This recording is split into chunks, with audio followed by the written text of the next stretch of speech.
오늘 국회 상황실은 우선 국민의힘 부동산 조사 관련한 논란을 다루겠습니다. 우여곡절 끝에 권익위에 조사를 의뢰했지만 일부 가족의 동의서가 빠져서 조사를 시작하지 못했다고 하죠.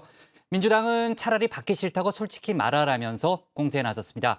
그리고 청와대가 청년과 소통하겠다면서 임명한 박성민 청년 비서관 논란이 오히려 공정 논란으로 번지고 있는데 그 소식까지 국회 상황실에서 짚어보겠습니다. 저희 민주당은 어제 두 분의 비례대표 의원을 제명 조치했습니다. 국민권익위원회 부동산 관련 전수조사에 대한 마음 아픈 결정이었습니다. 네, 국민권익위의 부동산 전수조사 결과 민주당은 12명의 의원들에게 탈당 혹은 제명 조치를 내렸죠. 비례대표 의원 2사람, 윤미향, 양이원영 의원은 제명 조치가 됐습니다. 지역구 의원 10명 중에서는요, 아직 4명이 탈당을 거부하고 있는데요. 당 지도부는 최대한 설득을 한다는 방침입니다. 문제는 국민의힘입니다. 조사 권한이 없는 감사원에 조사를 의뢰했다가 꼼수라는 비판까지 받았죠.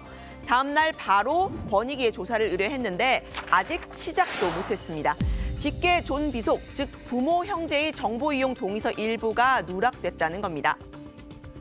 국민의힘 국회의원 가족 관련 개인정보 제공 동의서가 일부 지금 누락되어 있습니다. 그걸 확인해서 저희가 더불어민주당과의 절차적 공정성 확보 차원에서 현재 보완을 지금 요청해 놓은 상태입니다.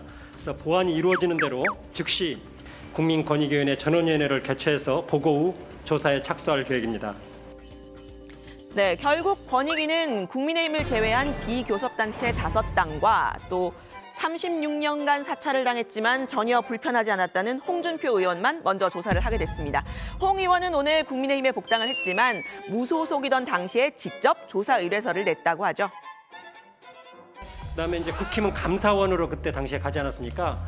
예, 그럴 때 이제 홍준표 의원은 저희 권익위의 조사를 신뢰한다, 전적으로 신뢰를 보낸다 그러면서 그냥 혼자 오셔서 그렇습니다.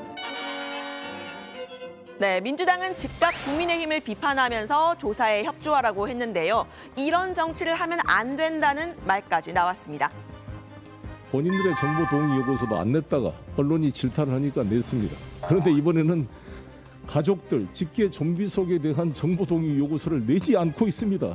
이게 도대체 뭡니까? 국민들을 상대로 정말 이렇게 해도 되는 겁니까? 국민의힘이?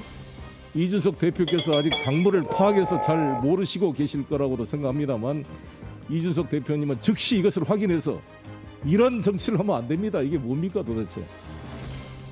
네, 권익위에 부당한 압력을 행사했다는 의혹도 제기를 했습니다.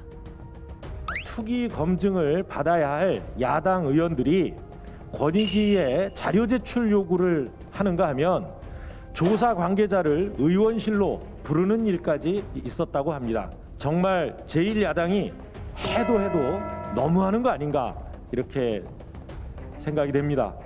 차라리 전수조사 받기 싫다, 결과가 두려워서 못 받겠다 이렇게 솔직히 말하는 게 어떻겠습니까?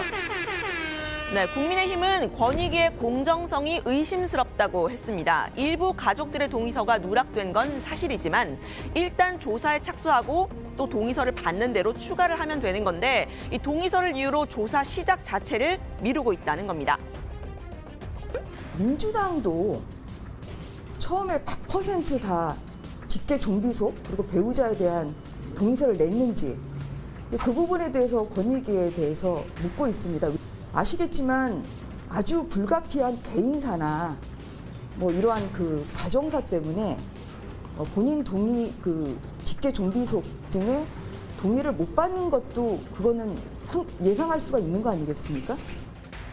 네, 여론에 밀려서 전수조사를 의뢰하긴 했지만 국민의힘 내부에서는 시한폭탄을 껴안은 기분이라는 우려가 나왔는데요. 민주당보다 더 많은 투기 의혹이 나올지 모른다, 이런 걱정입니다. 국민의힘은 의뢰서 제출 당일에는요, 당랑 의뢰서 한 장만 냈다고 하죠. 비판이 나오자 6일 뒤에 정보 동의서를 제출했는데 그리고 또 전현희 위원장에게도 직무를 회피하라 이렇게 공세를 펴기도 했습니다. 권익위의 공정성 문제를 자꾸 거론하는 건 조사 결과가 나왔을 때 어떻게 소명할지 이 부분을 대비한 거라는 분석이 나오는데요. 일단 국민의힘은 권익위가 자료 제출 시한으로 제시한 내일까지 최대한 신속, 정확한 조사를 하는데 협조하겠다는 입장을 내놨습니다. 관련 소식 앞으로도 국회 상황실에서 계속 전해드리고요. 이번에는 새로 선임된 1급 청와대 청년비서관 관련 논란을 짚어보도록 하겠습니다. 박성민 비서관인데요. 1996년생이죠. 올해 25살입니다. 강남대 국문과에 입학했다가 고려대로 편입을 했고 또 청년비서관에 선임되면서 현재 휴학 중입니다.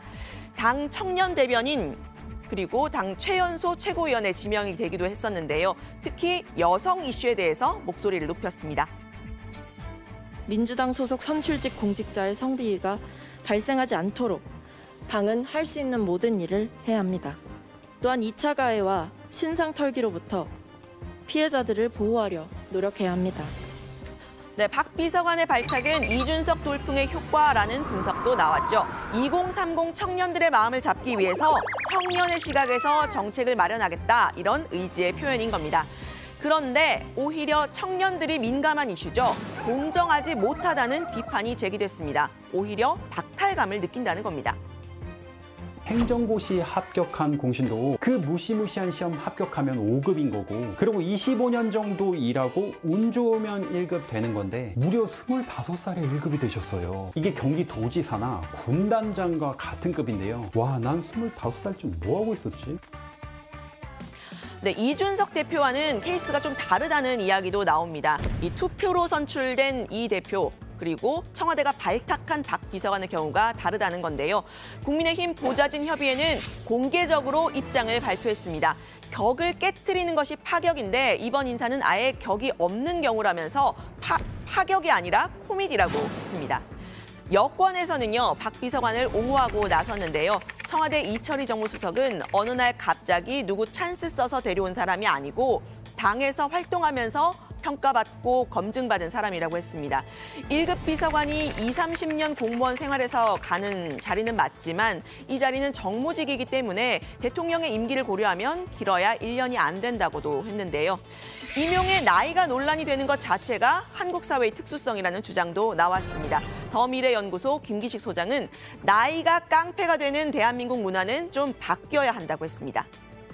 예를 들면 세계적으로 보면 지금 핀란드 총리가 34살의 총리가 됐고요. 지금 미국에서 32살의 여성인 칸이라고 하는 박사학위 하나 쓴 교수 한 분이 지금 그렇죠. 우리나라 공정거래위원회에 해당되는 그 장관급 위원장의 32살 이 임명이 됐어요. 네, 박 비서관이 평소에 소신 있는 목소리를 내왔다는 평가도 나왔는데요.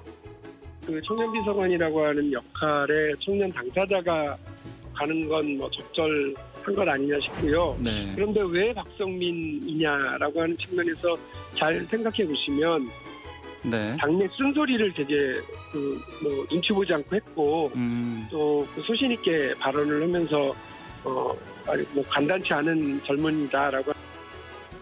네, 실제 제가 당 최고위원 당시 발언들을 좀 살펴봤는데요. 여당 의원 출신 실세 장관들, 이 정치권에서는 선배라고 할 수 있는 사람들에게 종종 비판을 가하는 모습이 있었습니다. 청년들에게 집이 어떤 의미를 가지는가에 대해서 충분히 공감하고 있나도 정치권이 좀 성찰해 봐야 한다고 생각합니다.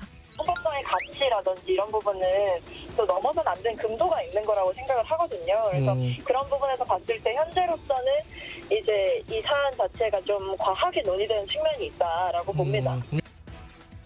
네, 최근에 국민의힘에서는 대변인 선발을 위한 오디션이 한창 진행 중이죠. 이준석 대표 이른바 준스톤의 아이디어입니다. 찾아보니까 민주당에서도 과거 청년 대변인 오디션이 있었더라고요. 이 박 비서관이 바로 그 오디션을 통해서 청년 대변인이 됐는데요. 이준석 대표도 정치권에 본격 입문한 거는 박근혜 당시 대선 후보의 발탁이었습니다. 10년간 내공을 쌓아서 돌풍의 주인공이 된 건데요. 문득 다들 경력직만 찾으면 신입인 나는 어디서 경력을 쌓나 하는 취준생들의 푸념이 떠오릅니다. 경력 부족이라는 평가를 받는 박성민 비서관, 실력을 입증해내는 건 본인의 몫이겠죠. 3년 전 오디션에서는 이런 논평으로 눈길을 끌었습니다. 티슈 인턴이라는 신조어를 들어본 적이 있는가? 청년을 일회용 티슈처럼 쓰고 버린다고 해서 생겨난 말이다.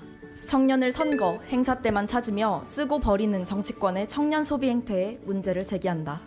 청년들의 목소리는 대체 언제까지 소리 없는 아우성이어야 하나. 일회용 청년 줄이기 캠페인 이제 시작해야 한다. 네, 국민의힘이 권익위에 자료를 마저 제출하면 한 달을 목표로 2달 안에는 결과가 나올 거라고 하는데요. 앞으로도 지켜보겠습니다. 오늘 발제는 이렇게 정리합니다. 민주당, 국민의힘 부동산 조사 압박, 박성민 발탁 공정 논란.